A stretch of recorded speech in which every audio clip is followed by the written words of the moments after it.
სამშენებლო და სარემონტო მასალების სექტორი 2018-25 წლებში 9.6%-ით გაიზარდა და გასულ წელს მთლიანი სექტორის შემოსავალმა 5.9 მილიარდ დოლარს მიაღწია. საინვესტიციო ბანკ Galten Tagartis პროგნოზით წელს სექტორი წლიურად 7.8%-ით გაიზრდება.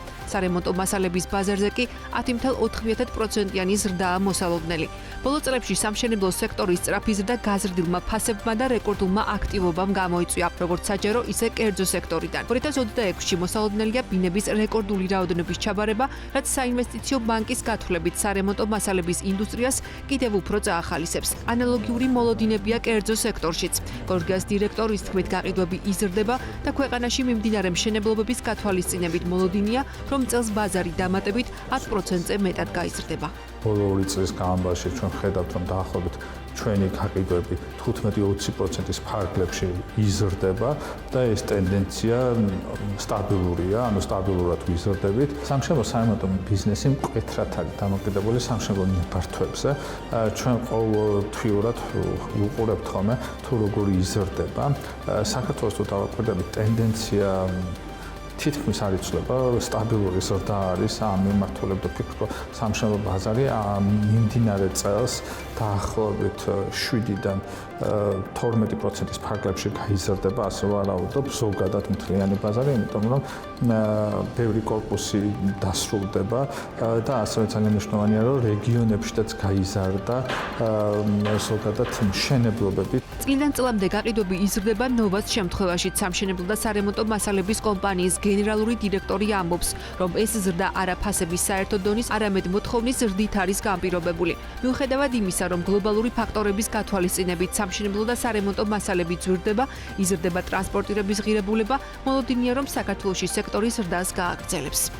ნოვა მზარდია წლების განმავლობაში, საშუალო სტატისტიკური მაჩვენებლებით რო ავიღოთ, სადღაც ბოლო 5 წლის განმავლობაში 12-დან 15%-მდე ზრდას აჩვენებს. ამ წლის პირველ კვარტლის სტატისტიკის მიხედვით კომპანია დაახლოებით 10%-ით გაიზარდა, რაც საკმაოდ კარგი მაჩვენებელია, თუმცა ეს ზრდა ჩვენ შემთხვევაში არ არის განპირობებული ფასების ზრდით, ეს ზრდა განპირობებული არის კომპანიის მასშტაბის ზრდით, რაც წარმოებების გაფართოებით, ქსელის გაფართოებით და გარკვეულწილად ექსპორტის გაფართოებითაც არის გამოწვეული.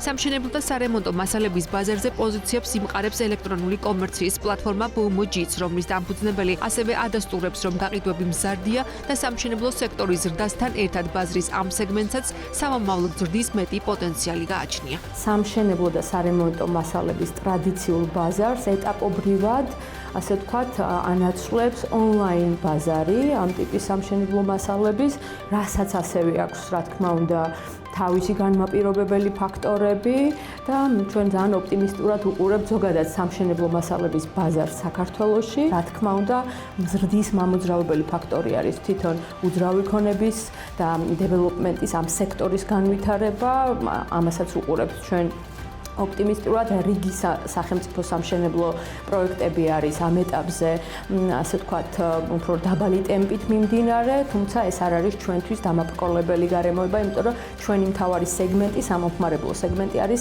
კერძო. აღსანიშნავია, რომ 2026 წელს მოსალოდნელი ამშენებარე ბინების რეკორდული რაოდენობის დასრულება, რაც ბუნებრივია სარემონტო მასალების ინდუსტრიას წაახალისებს. Galten Tagartis ანგარიშის მიხედვით ამ პროცესში თბილისში 35,000, ბათუმში კი 18,000 საცხოვრებელი ბინაა. მნიშვნელოვანია ისიც, რომ 2026 წელს ირანში მიმდინარე კონფლიქტის ფონზე სამშენებლო მასალებზე ფასების ზრდის დაჩქარებაა მოსალოდნელი. ეს ტენდენცია უკვე აისახა ბაზარზე. გორგიას დირექტორი ამბობს, რომ უახლოეს პერიოდში მასალებზე 20%-მდე ფასების ზრდაა მოსალოდნელი. აღსანიშნავია, რომ სამშენებლო მასალების 66% ადგილობრივად იწარმოება, ხოლო სარემონტო მასალების სექტორი ძირითადად 91%-ის შემთხვევაში იმპორტზეა დამოკიდებული.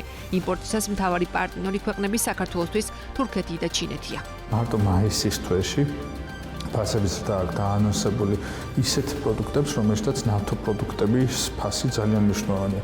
მაგალითისთვის შევიგვიძლია ავიღოთ ლამინატი, თურქეთიდან და ჩინეთიდან შემოდის საქართველოში ყველაზე დიდი რაოდენობით ლამინატისა, დაახლოებით 10-დან 18%-მდე ფასების ზრდაა მაისში დაგეგმილი მომწოდებლების მხრიდან, რადგანაც ნედლეულის და ტრანსპორტირების ფასები ისახება პროდუქტის თვითღირებულებაზე და შესაბამისად ამ მიმართულებით იზრდება. როგორია ჩვენი პროგნოზი? ჩვენ ვარაუდობთ, რომ სამშენებლო სარემონტო მასალებზე მომავალ პერიოდში ფასების ზრდა იქნება. ჩვენ არ ვარაუდობთ, რომ ეს იქნება რაღაცა ძალიან დიდი, მაგრამ დაახლოებით 10-დან 20%-ის ფარგლებში ვარაუდობთ, რომ ფასები გაიზრდება უახლოეს პერიოდში, თუ მსოფლიოში არ შეიცვალა მდგომარეობა. საინვესტიციო ბანკ Alten Tagartis პროგნოზით წელს სამშენებლო მასალების სექტორი წლიურად 8.1%-ით გაიზრდება. აქტივობის ზრდა კი ნებართვებისა და დაგეგმილი პროექტების ფონზეა მოსალოდნელი. რაც შეეხება სარემონტო მასალების ბაზარს, სექტორი წელს სავარაუდოდ 7.7%-ით გაიზრდება. ამასთან მოსალოდნელია, რომ ყველა კატეგორიაში ფასების ზრდის მიუხედავად ჩაბარებული ბინების დიდი რაოდენობის ფონზე გაიზრდება მომხმარებელთა აქტივობაც.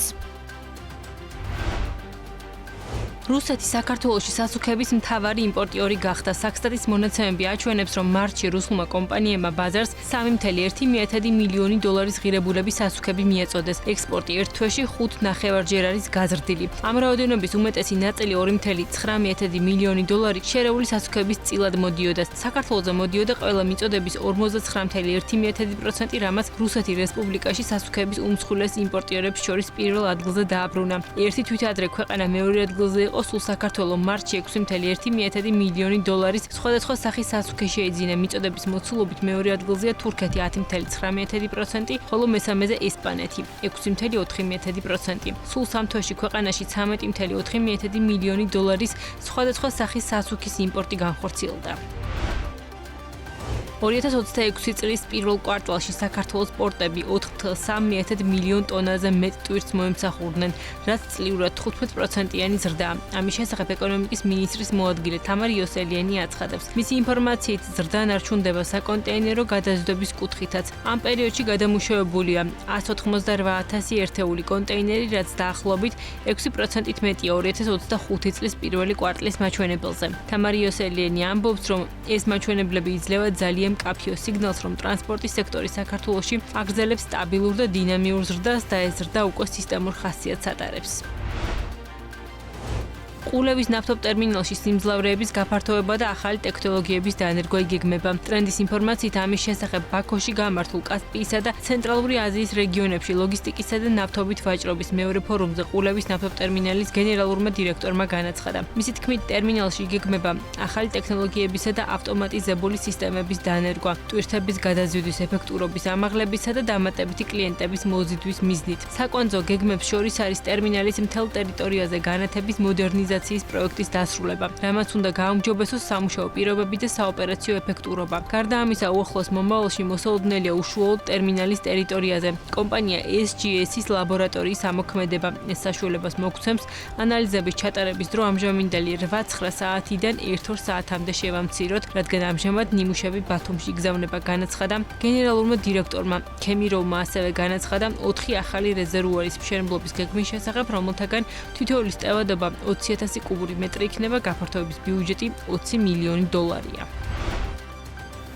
იმპორტზე დამოკიდებულების შესამცირებლად ერთადერთი პასუხია, რაც შეიძლება ბევრი სადგური, რაც შეიძლება მოკლე დროში შევიდეს ექსპლუატაციაში. ამის შესახებ BMG-სთან კომპანია ფერის აღმასრულებელმა დირექტორმა ლაშა იორდანიშვილმა განაცხადა. მისი თქმით, ნებისმიერი მათ შორის მცირე სადგურის აშენებაც კი იმპორტზე დამოკიდებულებას ამცირებს. იმ დროს, როდესაც არსებული მონაცემებით ქვეყნის ენერგომოხმარების 30%-ზე მეტი კვლავ იმპორტით ან თბოსადგურების ხარჯზე იფარება. ელექტროენერგიაზე მოთხოვნის წლიური ზრდა დაახლოებით 5%-ს შეადგენს, რაც იმას ნიშნავს, რომ სისტემას ყოველწლიურად დაახლოებით 150-დან 180 მეგავატამდე ახალი ჰიდროენერგეტიკული სიმძლავრე უნდა ემატებოდეს. ლაშა იორდანიშვილი ამბობს, რომ იმ შემთხვევაში, თუ ადგილობრივი გენერაციის ობიექტების მშენებლობა არ დაჩქარდა პიკური მოხმარების პერიოდში, შესაძლოა ელექტროენერგიის მიწოდების შეზღუდვა და სპეციალური გრაფიკის დაწესება გახდეს საჭირო.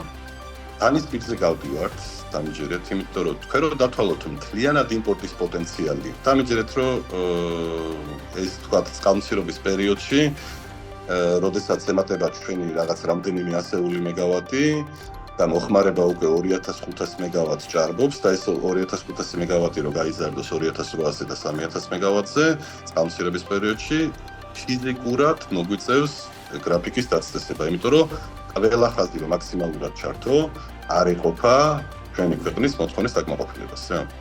ეს ერთი. მეორე 5%-იც და თქვენ შეხედავთ რომ 5%-იც და ცოტა არის. ჩვენი მოხმარება არის 15 მილიარდი კილოვატ-საათი.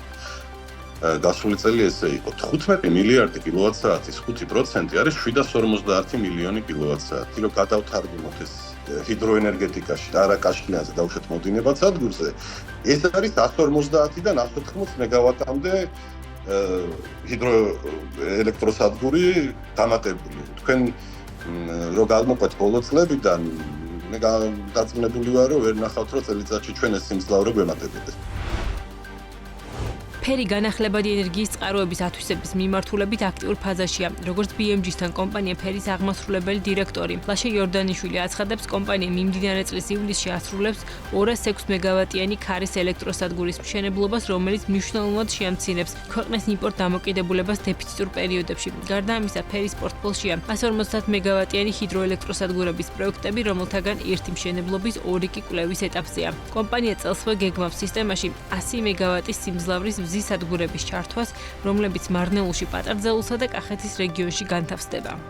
206 მეგავატი ქარის სადგური ივლისში დავასრულებთ, შევიყვანთ ექსპლუატაციაში, რაც საკმაოდ დეფიციტურ პირობებში მოუწევს, რაც ძალიან კაია დამატება ამ სიმძლავრეს და ეს მნიშვნელოვნად შეამცირებს იმპორტს, ეს ერთი. გარდა ამისა, გვაქვს რამდენიმე ჰიდროელექტროსადგურის პროექტი ალბათ ჯამში 150 მეგავატი ბოდიში. აქედან ერთი სამშენებლო ეტაპზეა გადასული, ორი კვლევის ეტაპზე, ამას უახლოეს 60 წელიწადში დავამთავრებთ. და ფაიპლაინში გვაქვს ასევე უფრო ესეთი მნიშვნელოვანი პროექტები, რომლის შესწავლაც ამჟამად მიმდინარეობს. 100 მეგავატი მზის სადგური დაემატება წელს ჩვენ ელექტროსისტემას. მარნეულში შენდება 50 მეგავატი, პატარძელულში შენდება 25 მეგავატი და დანარჩენი 2 მეგავატიანები კახეთში და ქვემო ქართლში.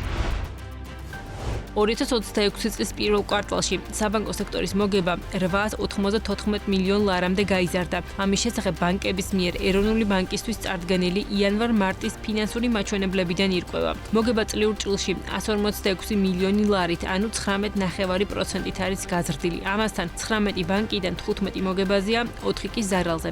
ბანკებიდან ყველაზე მაღალი 447.5 მილიონი ლარის მოგება საქართველოს ბანკს აქვს, რაც წლიურად 15%-ით არის გაზრდილი. მეორე ადგილზე TBC ბანკი 330 მილიონი ლარის წლიური ზრდა 12%-ია. მესამეზე პოზიციას კი კვლავ ლიბერტი ბანკი იკავებს 32.4 მილიონი ლარის მოგებით ზრდა 9%-ია. ამასთან, როგორც ცნობილი 2026 წლის აპრილში ბაზის ბანკმა ლიბერტი ბანკის შესყიდვის შეთანხმება გააფორმა და ერთი წლის ვადაში ბანკების სრული შერწყმა უნდა განხორციელდეს. თავად ბაზის ბანკის მოგება 2026 წლის 3 თვეში 28.2 მილიონ ლარს შეადგენდა. რაც შეეხება ზარალიან ბანკებს, მათ შორის არიან პეისერა ბანკი, ჰეშ ბანკი, სილკ ბანკი და VTB ბანკი საქართველოს. ყველაზე დიდი 6.2 მილიონი ლარის ზარალი 2026 წლის იანვარ-მარტში სწორედ სილკ ბანკს ჰქონდა, ჰეშ ბანკს 2.7 მილიონი ლარის ზარალი ჰქონდა, ხოლო VTB ბანკი საქართველოს 3.3 მილიონი ლარის ზარალზე გავიდა.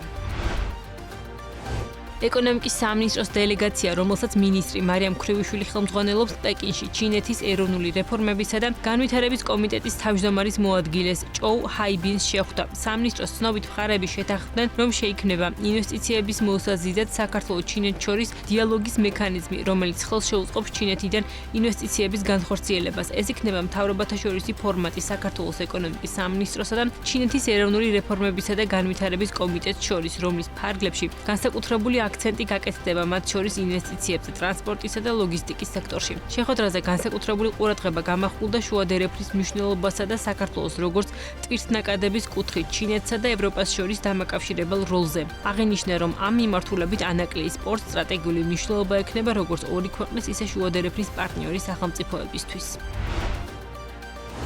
თვითმმართველ ქალაქებს საჯარო სამართლის იურიდიული პირების დაფუძნების უფლება ექნებათ.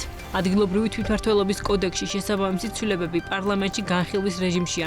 ამჟამად სიპების შექმნის უფლება მუნიციპალიტეტებს შორის მხოლოდ თბილისს აქვს, ასევე მოქმედი კანონის სიპები იქმნება მთავრობის დადგენილების საფუძველზე და ავტონომიური რესპუბლიკის მიერ მიღებული ნორმატიული აქტით. საქართველოს ორგანული კანონის ადგილობრივი თვითმმართველობის კოდექსი პროექტის მომზადება განპირობებულია იმ გარემოებებით, რომ თვითმმართველ ქალაქებს გარდა თბილისისა არ აქვთ უფლება დააფუძნონ საჯარო სამართლის იურიდიული პირი. ამასთანავე თვითმმართველი ქალაქები გარდა თბილისის და უფლებამოსილნი არ არიან განახორციელონ საჯარო სამართლის იურიდიული პირის წესდებით განსაზღვრული საქმიანობა, მომსახურება ან დაჩქარებული მომსახურება, მათ შორის მშენებლობის ნებართვის დაჩქარებული წესით გაცემის მომსახურება, გარეკლამის განთავსების რეგულირება და სხვა. კანონპროექტის განმარტებითი ბარათის მიხედვით თვითმმართველი ქალაქების მიერ სხვადასხვა მნიშვნელოვანი სფეროს მართვის ეფექტიანობის ზრდის მიზნით მიზანშეწონილია მათ კანონით მიანიჭოთ უფლება მერის წარდგინებით დააფუძნონ საჯარო სამართლის იურიდიული პირი. ამგვარად, კანონპროექტის თანახმად თვითმმართველი ქალაქის საკრებულოს მერის წარდგინებით მიანიჭება საჯარო სამართლის იურიდიული პირის დაფუძნების, რეორგანიზაციისა და ლიკვიდაციის უფლებამოსილება. ამასთანავე თვითმმართველი ქალაქის საკრებულოს მიენიჭება უფლებამოსილება მერის წარდგინებით საჯარო სამართლის იურიდიულ პირს დაუდგინოს საჯარო სამართლის იურიდიული პირის დებულებით განსაზღვრული საქმიანობის მომსახურების ან და დაჩქარებული მომსახურების, მათ შორის მშენებლობის ნებართვის დაჩქარებული წესით გაცემის მომსახურების საფასურის ოდენობა. ცვლილებების შესაბამისად თვითმმართველი ქალაქის მერს ექნება უფლებამოსილება დანიშნოს და თანამდებობიდან გაათავისუფლოს თვითმმართველი ქალაქის მიერ დაფუძნებული საჯარო სამართლის იურიდიული პირის ხელმძღვანელი. რაც შეეხება საკანონმდებლო ცვლილებებით გამოწვეულ ხარჯებს, როგორც განმარტებით ბარათში წერია იმ შემთხვევაში, თუ თვითმმართველი ქალაქი გადაწყვეტ საჯარო სამართლის იურიდიული პირის დაფუძნებას, აღნიშნული დაკავშირებული იქნება საბიუჯეტო ხარჯებთან. ხარჯების ოდენობა დამოკიდებული იქნება იმაზე, თუ რა სერვისის განხორციელებს უფლებამოსილება მიენიჭება სიფს. მარტში საქართველოდან ექსპორტირებული თხილი რაოდენობრივად 8%-ით შემცირდა, თუმცა ღირებულებით 39%-ით გაიზარდა. გარემოს დაცვისა და სოფლის მეურნეობის სამინისტროს მონაცემებით მარტში საექსპორტო ბაზრებზე 14.3 მილიონი დოლარის ღირებულების 1300 ტონა თხილი გავიდა. სამინისტროს ცნობით ბოლო წლებში მზარდია როგორც ექსპორტირებული თხილის მოცულობა, ისე მისი საექსპორტო ფასი, რაც ნაჭუჭ გაცლილი თხილის ექსპორტის ზრდით აიხსნება. ქართული თხილის ძირითადი საექსპორტო ბაზარი ევროკავშირის ქვეყნებია, სადაც 2025 წლის 1 აგვისტოდან 2026 წლის 31 მარტის ჩათვლით ექსპორტირებულია 10.700 ტონა თხილი, ასევე 1100 ტონა თხილი ექსპორტირებულია სირიაში, 557 ტონა რუსეთში, 516 ტონა სომხეთში და სხვა ქვეყნებში. სასტუმრო ინდუსტრია ქონების გადასახადის გადავადებას ან განულებას ითხოვს. ვადა, როდესაც სექტორმა ეს გადასახადი უნდა გადაიხადოს პირველი ივნისია. თუმცა როგორც დარგში განმარტავენ, ახლო აღმოსავლეთში შექმნილი ვითარების გამო სასტუმროებში უამრავი ჯავშანი გაუქმდა და ახლა სექტორი ფაქტობრივად კრიზისული ვითარების წინაშე დგას. ამიტომ ინდუსტრია სურს, რომ ქონების გადასახადი გადაუვადდეს და გადაუნაწილდეს, რაც სასტუმროებს დაეხმარებათ თანხების საოპერაციო ხარჯებისგან მიმართონ. ეს საკითხი სექტორის წარმომადგენლებმა გასულ თვეში ტურიზმის ადმინისტრაციასთან გამართულ შეხვედრაზეც დააყენეს. იქნებ ეს გადავადდეს, ისევე როგორც კოვიდის დროს მოხდა და კი ძალიან დაგვეხმარება ეს რომ გადავადება მხოლოდ და რა თქმა უნდა თუ განულება იქნება ეს ჩვენთვის იდეალური იქნება ისედაც სასტუმრო სფეროსთვის სეზონურობით რომელიც გამოირჩევიან მაისის პერიოდი, მაისი რომ თავდება და 1 ივნისი მოდის, ამ დროს სასტუმროებს განსაკუთრებული ფულის რეზერვები არ აქვს. ანუ ჩვენთვის ყოველთვის ქონების გადასახადი სამომავლოდაც რომ დარჩეს 1 ოქტომბერს აბსოლუტურად იდეალური იქნება. იმიტომ რომ დაბალი სეზონი, ეგრეთ წოდებული საშუალო სეზონი, იწყება 1 ნოემბრიდან და მომდევნო წლის დაახლოებით აპრილის შუა რიცხვებში შედის პიკში. შესაბამისად, მთელი ეს პერიოდი რაღაც გარკვეული თანხები რაც ჰქონდა დაზოგილი სასტუმროს, უფრო საოპერაციო მხარეში ეხარჯება. ნაწილმა შემოსავლების სამსახურს ქონების გადასახადის გადანაწილების თხოვნით უკვე მიმართა. სვანეთში მდებარე სასტუმრო ფალიანი ერთ-ერთია, რომელსაც თხოვნა დაუკმაყოფილდა და აღნიშნული გადასახადი 1 წელიწადზე გადაუნაწილდა. იქნება ნაწილ გადასახდელი, რაც დიდი შეყავათი არის, იმიტომ რომ ერთიანად ძალიან დიდი თანხა გამოდის და შეუძლებელია ესე ერთბაშად ამხელა თანხის გადახდა იმ დროს, როდესაც არც შემოსავალია და არც კარგი მოლოდინი არ არის ჯერჯერობით საფუძვლის სეზონის. სასტუმრო სექტორში ფიქრობენ, რომ შექმნილ ვითარებაში ბიზნესისთვის გადასახადების დროებით გადავადება საკმარისი არ არის. არამედ სექტორის გადასარჩენად აუცილებელია საშემოსავლო ქონების გადასახადისა და დღგ-ს განაკვეთების რეალური შემცირება. მასპინძლობის სექტორში განმარტავენ, რომ გაძვირებული კომუნალური ხარჯების ფონზე არსებული საკადასახადო წნეხი ბიზნეს განვითარების საშუალებას არ აძლევს და ბევრ მათგანს გაკოტრების პირას აყენებს. ჩვენ გვჭირდება შემცირებული გადასახადები იმისთვის, რომ მეტი აკუმულირება მოხდეს გადასახადების ბიუჯეტში. აი ნახეთ რას გულისხმობ. იმის ფონზე რომ გაძვირებული არის კომუნალური გადასახადები და ახლა ბოლოს გაგვიწევდა კიდევ ელექტროენერგიის გადასახადი, გაძვირებული ელექტროენერგიის, გაძვირებული გაზის, გაძვირებული საწვავის, გაძვირებული გაზრდილი ხელფასების ფონზე ჩვენ ამხელა საშემოსავლოს, ამხელა ქონების გადასახადს, ამხელა დღგ-ს რომ ვიხდით დამერწმუნეთ, რომ ან კოტრდება მერე და ძალიან ბევრი უბრალოდ ნახეთ, რამდენი სასტუმრო იყიდება. ჩვენ ზოგადად არ გვაქვს მოქმნილი საგადასახადო სისტემა და ვთვლი, რომ მცირე ბიზნესს უფრო მეტი შეღავათი უნდა ჰქონდეს, ვიდრე აქვს. და ზოგადად სახელმწიფო უნდა იყოს დაინტერესებული მცირე ბიზნესის განვითარებით, მათ შორის გადასახადების შემცირების ხარჯზე. იმიტომ რომ სხვანაირად ვერ ავაშენებთ წარმატებულ ქვეყანას, თუ მცირე ბიზნესი არ განვითარდება. ამ დროისთვის სასტუმროები კვლავ ჯავშნების მასიურ გაუქმებაზე ჩივიან. მარტიდან დაწყებულმა პროცესმა სექტორი რთული ვითარების წინაშე დააყენა.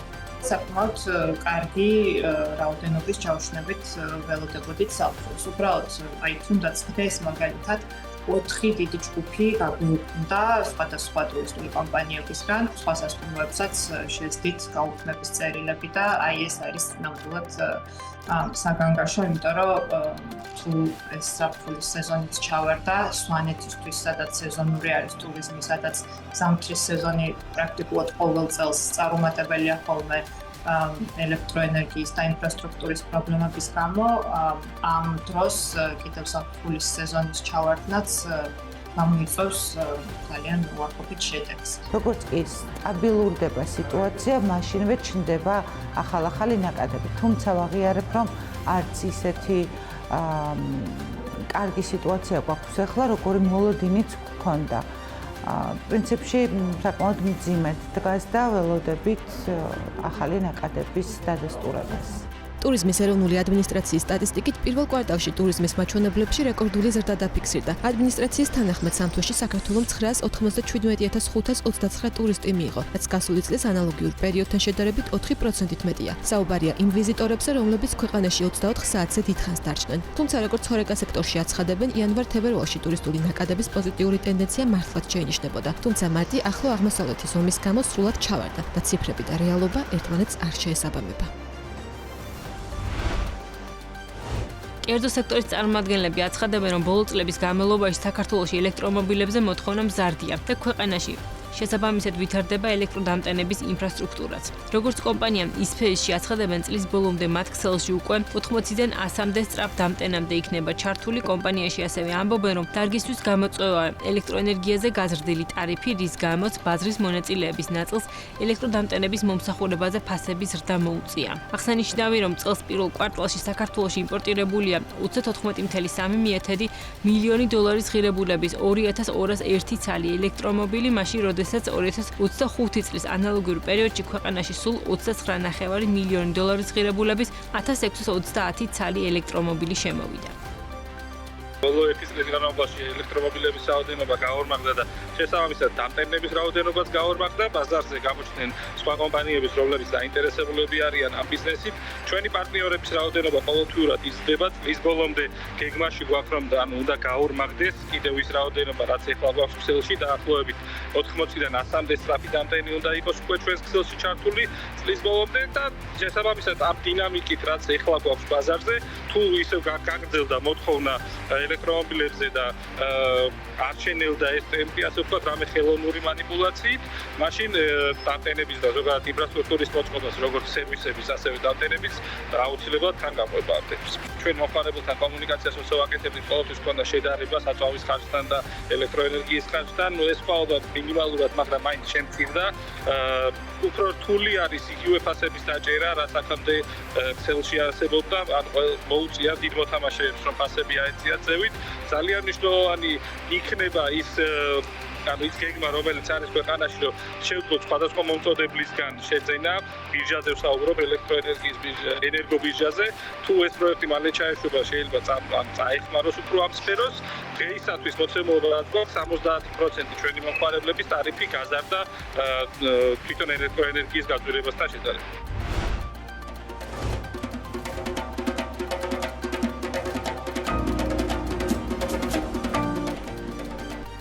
მთავრობა ქუთაისში ელექტრომობილების ქარხნის მშენებლობის იდეას უბრუნდება. პროექტის ეკონომიკური დასაბუთება მისი პირველი ანონსიდან 7 წლის შემდეგ ვიდეო კონსალტინგმა უნდა დადოს, რაშიც სააგენტო აწარმოეს საქართველოში 151,600 ევროს გადაიხდეს. კვლევა ბაზრის მოთხოვნის შეფასებას, როგორც საქართველოში, ისე რეგიონულ და საექსპორტო ბაზრებზე მიწოდების ჯაჭვის ანალიზს და ფინანსური მოდელის მომზადებას მოიცავს. მაშასე მეგობრებო, პირველად ჩვენს რეგიონში საქართველოში იწყება ელექტრომობილების წარმოება. ქუთაისში ელექტრომობილების წარმოება 2019 წელს უნდა დაწყებულიყო. მასშტაბურ ღონისძიებაზე პროექტი ყოფილმა პრემიერმა მამუკა ბახტაძემ წარადგინა. ქარხნის აშენების პირობას კი კომპანია i-Group-ი ჩინურ ჩანგანთან პარტნიორობით დებდა. პროექტზე დიდი მედებს ამყარებდა მაშინდელი მინისტრთა კაბინეტიც. ჩვენი გადაწყვეტილებით ეს ქარხანა აშენდება სწორედ ქუთაისში, რომელიც მდიდარი არის თავისი მანქანათმშენებლობის ტრადიციებით და ჩვენ ეს ტრადიცია მანდ უნდა ავაღორძინოთ და ამისთვის სახელმწიფო გადასცემს შესაბამის მიწას და მხარს დაუჭერს ამ ქარხნის შენებლობას. ძალიან მალე მოგილოცავთ ყველას ჩვენ ქალაქის ქალაქებში გამოჩნდება ახალი ლამაზი დახვეწილი ქართული წარმოების ელექტრომობილი. პირველ ეტაპზე პროექტს ხელი პანდემიამ შეუშალა, თუმცა ზუსტი მიზეზი თუ რატომ ვერ შეასრულა i-Group-მა ნაკისრი ვალდებულებები 2026 წელს უცნობია. კომპანიის დირექტორთა საბჭოს კახა გულედანი ხელმძღვანელობდა, რომელიც დღეს რეგიონული განვითარების მინისტრის პოსტს იკავებს. ჩინეთში განვითარებულმა პანდემიამ მნიშვნელოვანი კორექტირები შეიტანა ჩვენს გეგმებში. როგორც ხედავთ, საწარმოო ხაზი, რომელიც დღეს აქ მივიღეთ, 8 თვის დაგვიანებით ჩამოვიდა. ასევე საგულისხმოა ის, რომ საწარმოო სიმძლავრეების მონტაჟისათვის საჭირო არის დარგის სპეციალისტების, ჩინელი ინჟინრების ჩამოყვანა. ასევე ჩვენი სპეციალისტების გადამზადება ჩინეთის ელექტრომობილების ქარხანაში. ამ სიტუაციის გათვალისწინებით ალბათ რთულია დღეს ვისაუბროთ მშენებლობის განახლების და მით უფრო მისი დასრულების ვადებზე. ეკონომიკის მინისტრის ყოფილი მოადგილე BMG-სთან ამბობს, რომ 2019 წელს წარმოდგენილი პროექტის ეკონომიკური დასაბუთება სრულყოფილი არ იყო და ბაზარზეც სრულიად განსხვავებული ტენდენციები იყო. მისი თქმით, პროექტის საინტერესოა, თუმცა მხოლოდ პიარული განცხადებების ხარჯზე ის ვერ განხორციელდება.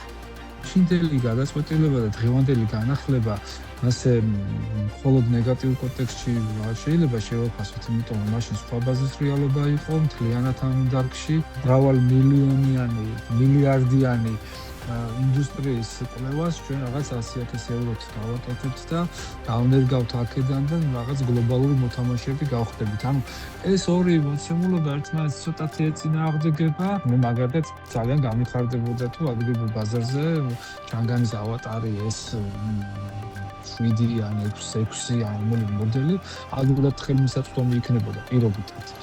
მაგრამ არის ეს, რასაც ახლა პირდებიან ამ მეორე სეზონზე ამ ელექტროწარმოების, არ ვიცით. იდეას სკეპტიკურად უყურებენ სექტორში მომუშავე კომპანიები. მათი შეფასებით მაღალი კონკურენციის ფონზე საქართველოს, როგორც ელექტრომობილების მწარმოებელ ქვეყანას გლობალურ ბაზარზე ადგილის დამკვიდრება გაუჭირდება. ჩვენს რეგიონში, სომხეთში, აზერბაიჯანში და თურქეთში, ანუ მიწოდება რომ დავიწყოთ ელექტრომობილების, მაინც ვერ დააკმაყოფილებს სულად იმ მოთხოვნას, რასაც ავტოწარმოება ქვია. ასევე უნდა გავითვალისწინოთ ისიც, რომ უახლოესი მეზობელი ვინც არის ჩვენი თურქეთი, მას თვითონ აქვს ელექტრომობილების წარმოება. ამიტომ დიდად როგორც ასეთი პერსპექტივა საერთაშორისო მასშტაბებზე მე ვერ ვხედავ, რომ ქუთაისში წარმოებული ავტომობილები გავიდეს. ავტოიმპორტიორი კომპანიების წარმომადგენლები თვლიან, რომ თუ საქართველო აქცენტს ქუთაისში წარმოებული ელექტრომობილების ექსპორტზე გააკეთებს, თავისი ნიში უნდა იპოვოს. მათი თქმით, პრემიუმ სეგმენტზე გასვლა ქვეყანას გაუჭირდება და მათივე შეფასებით აქცენტი ბიუჯეტურ მოდელებზე უნდა გაკეთდეს. ძალიან ბევრი ევროპის ქვეყნებზე თუ გასვლა, ევროპის ქვეყნებში ძალიან რთული არის, შეხვიდე ჩინური ბრენდებიც კი ძალიან ბევრი ბრენდი ვერ შედის, თუ რამოდენიმე ბრენდია შესული ევროპულ ბაზარზე. ასევე ამერიკაშიც ძალიან კაცრად არის, იცავს ამერიკა თავის ბაზარს. იქაც ჩინური ავტომობილები ფაქტობრივად აკრძალული არის. BYD-ის ქარხანა არის ყაზახეთში, რომელიც საკმაოდ დიდი რაოდენობით აწარმოებს და ასე რომ ყაზახეთის დაიცავს თავის ბაზარს და არ ამგონია რომ მოუნდეს ჩვენი ბრენდი შეყვანა. დავარავდოთ პრემიუმ კლასის ავტომობილები ალბათ გაგვიჭირდება და რაღაც ბიუჯეტური ავტომობილები თუ გამოუშვეს, შეიძლება თვითონ ბიუჯეტური ავტომობილებმა რაღაც სეგმენტი დაიკავოს. ეკონომიკურად რამდენად გამართლებული იქნება ქუთაისში ელექტრომობილების ქარხნის მშენებლობა, ამაზე დასკვნა 2026 წლის 31 ივლისამდე უნდა იყოს. მათ შორის კონსულტანტმა უნდა შეაფასოს პროექტის ეკონომიკური ეფექტი დასაქმებაზე, ექსპორტზე და გავლენა საბიუჯეტო შემოსავლებზე. ასევე განსაზღვროს სახელმწიფო შესაძლო მონაწილეობის ფორმები, როგორიცაა საგადასახადო შეღავათები ან ინფრასტრუქტურული მხარდაჭერა.